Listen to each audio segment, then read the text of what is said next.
Acara ini dipersembahkan oleh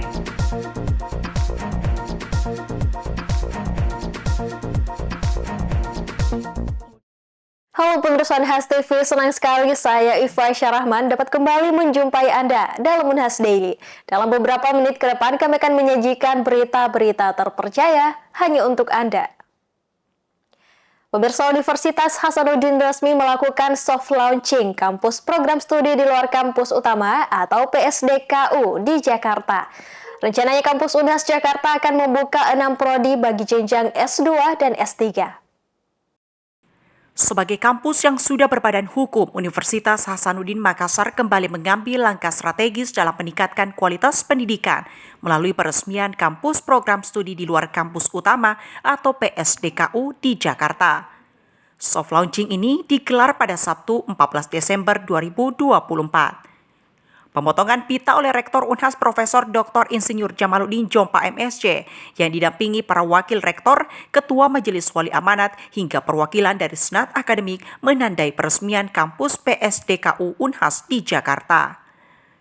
Rektor yang akrab disapa Prof. JJ ini menyebut jika PSDKU di Jakarta ini rencananya akan membuka jenjang S2 dan S3 pada 6 bidang studi, seperti kesehatan masyarakat, ekonomi dan bisnis, ilmu hukum, dan ilmu pertanian. Hal ini dikatakannya karena perkembangan minat mahasiswa pasca sarjana yang banyak, yakni sekitar 30 calon magister dan doktor yang telah menyatakan berminat melanjutkan studi PSDKU di Jakarta. Kampus PSDKU Unhas di Jakarta ini beralamat di Jalan Petojo Utara 7, nomor 8. Selain ada ruang-ruang kelas, kampus ini dilengkapi apartemen dan restoran yang dikelola oleh Hotel Unhas Jakarta. Hal ini diakui rektor memungkinkan bagi fakultas yang berkegiatan di Jakarta untuk tidak lagi kerepotan mencari lokasi yang lain untuk berkegiatan. Unhas tentu sebagai universitas yang bukan hanya besar di timur, harus bisa memberi kontribusi dalam penguatan sumber daya manusia di Indonesia. Sehingga keberadaan kampus di ibu kota negara, di kota metropolis Jakarta, itu merupakan keniscayaan. Universitas besar yang ada di Indonesia itu pada umumnya sudah punya kampus di Jakarta. Oleh karena itu Unhas tentu harus menandai era baru Unhas, di mana kita bukan hanya berada di timur tapi juga sudah berada di pusat pemerintahan dan juga pusat perdagangan, dan kota Jakarta tentu sudah kita tahu bersama sebagai kawasan yang menjadi epicentrum peradaban di Indonesia, dan di sini tentu juga pusat pemerintahan, ya masih pusat pemerintahan, dan oleh karena itu kita berharap bahwa Unhas kemudian melahirkan jejaring baru, suasana baru dalam menawarkan berbagai macam program-program pendidikan khususnya pasca sarjana yang menjadi atraksi baru ya bagi mahasiswa-mahasiswa yang berasal dari sekitar Jabodetabek dan tentu kawasan Sumatera juga. Dan kita berharap masyarakat Sulawesi Selatan khususnya yang juga berada di sekitar Jakarta, ayo jalan-jalan ke kampus ini, karena di kampus ini juga ada Hotel Unhas sekaligus ada apartemen yang dikombin menjadi satu, ada kampus, ada apartemen, ada hotel, dan tentu ada nanti tempat untuk juga bercengkerama dalam suasana santai, misalnya akan ada semacam restoran atau apapun nanti namanya ya, ini belum diberi nama, sehingga ini bisa menjadi tempatnya para alumni Unhas dan juga teman-teman yang cinta pada Unhas untuk kita kongko-kongko di sini, tapi untuk kebaikan bangsa, untuk kita pikirkan bagaimana membangun Indonesia dari Unhas dan dari kampus Unhas Jakarta. Terima kasih. Prof. JJ pun berharap dengan peresmian kampus di luar Makassar ini mampu bersaing dengan kampus PSDKU lainnya yang telah lebih dulu hadir di Jakarta.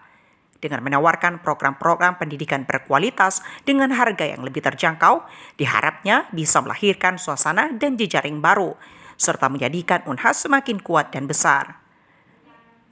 Dalam peresmian kampus Jakarta ini juga dihadiri Rektor Unhas Prode 2018-2022, Profesor Dr. Dwi Aristina Palubuhu, Dekan dan pimpinan fakultas, jajaran direktur dan kepala biro, pengurus Ikatan Alumni Unhas, serta Kepala Pengelola PSDKU Unhas di Jakarta, Syarif Burhanuddin, yang merupakan mantan Dirjen Bina Konstruksi Kementerian PU.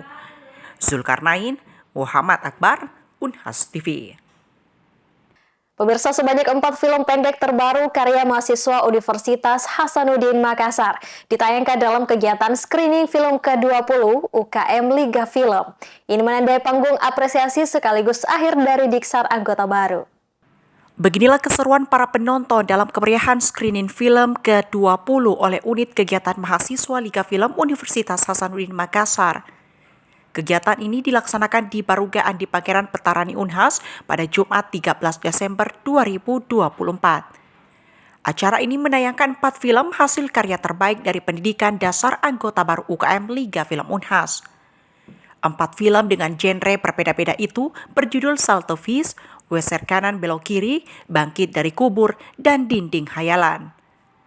Ketua Umum UKM Liga Film Unhas, Rizka Amalia Fraja, mengatakan jika screening ini tidak sekedar menjadi panggung apresiasi, melainkan juga sebagai rangkaian akhir dalam Diksar anggota baru yang berjumlah 103 orang.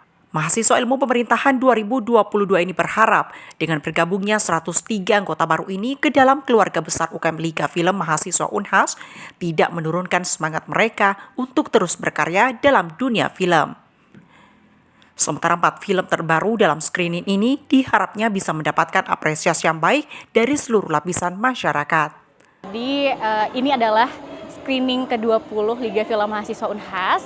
Screening ini merupakan panggung apresiasi dan adalah rangkaian dari diksarnya Liga Film Mahasiswa Unhas. Begitu Kak. Di sini film yang ditayangkan adalah film-film baru dari anak-anak 2022, 2023, 2024 yang bergabung di Liga Film Mahasiswa Unhas pada tahun ini.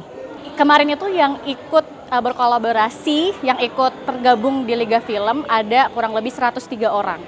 Dan terbagi atas 4 kelompok, setiap kelompoknya itu bikin 1 film, makanya tahun ini ada 4 film.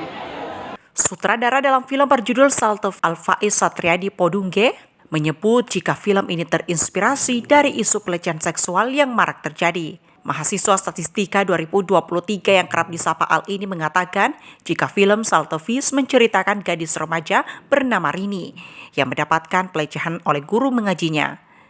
Dengan menggandeng sebanyak 20 anggota tim, film ini terselesaikan dalam kurun waktu 2 bulan. Menurut Al, jika proses produksi film ini bukan waktu yang singkat, dengan sejumlah hambatan termasuk dalam hal manajemen waktu selama proses syuting. Jadi judul yang saya bawa itu Salto Fish. Kenapa dia Salto Fish? Berangkat dari idiom kata-kata yang dilontarkan kepada korban pelecehan seksual. Ketika orang kan mengalami pelecehan seksual, kemudian dia dikatakan kayak kucing kalau dikasih ikan asin mana mau sih. Nah, berangkat dari idiom itu kita buat film yang berjudul Ikan Asin gitu, Salto Fish. Ya. Jadi itu menceritakan tentang ada namanya tuh Rini. Jadi Rini ini dia seorang remaja tanggung yang disuruh oleh mamanya untuk mengaji. Kemudian di tempat pengajian itu dia kenal sama namanya Ustadz Solihin. Nah, ternyata Ustadz Solihin ini punya maksud lain gitu. Bukan hanya untuk mengaji, tapi ingin punya niat melecehkan kepada Rini gitu. Dalam screening ini juga tidak hanya menayangkan film-film terbaru, melainkan ada sesi bincang dengan para sutradara film hingga hiburan musik dari mahasiswa UIN Alauddin Makassar. Zulkarnain, Rahmatia, Unhas TV. Universitas Semarang kembali menorehkan prestasi dengan menyandang 2 penghargaan bergengsi dari LL Dikti Wilayah 6. Atas capaian ini diharapkan dapat menjadi pemantik menuju USM unggul. Universitas Semarang meraih anugerah sebagai perguruan tinggi swasta dengan pengelolaan Abdi Master Progresif. Penghargaan itu diberikan dalam gelaran anugerah LLDT Wilayah 6 tahun 2024 yang berlangsung di Hotel Patra Jasa, Semarang 12 Desember 2024. Tak hanya itu, USM turut dinobatkan sebagai PTS pelopor pelaksanaan kegiatan Bursa Kampus Merdeka Mandiri LLDT Wilayah 6. Atas raihan prestasi itu, Rektor Universitas Semarang Dr. Supari STMT menyatakan bahwa torehan hasil ini menjadi prestasi baik hasil sinergi keluarga besar USM. 2 penghargaan, yaitu penghargaan sebagai perguruan tinggi swasta pelopor kegiatan Bursa Kampus Merdeka Mandiri dan penghargaan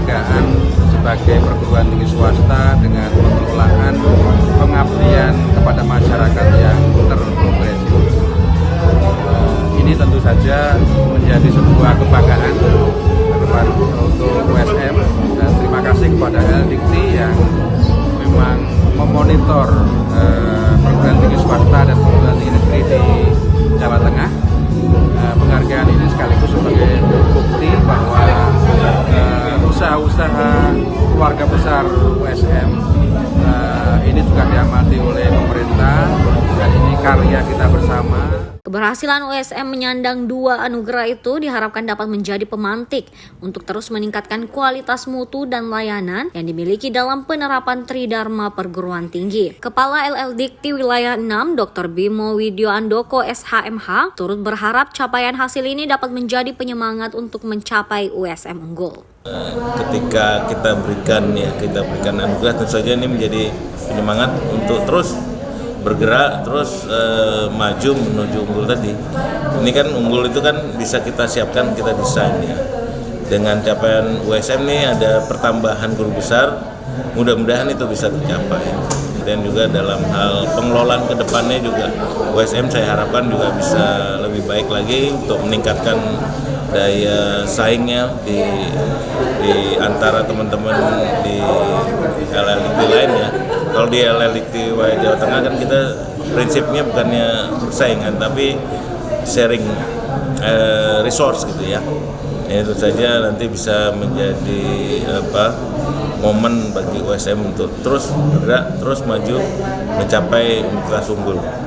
Pemirsa, berita tadi sekaligus menutup perjumpaan kita hari ini. Jangan lupa untuk terus saksikan Unhas Daily hanya di Unhas TV. Saya Fasya Rahman mewakili kru yang bertugas pamit undur diri dan sampai jumpa.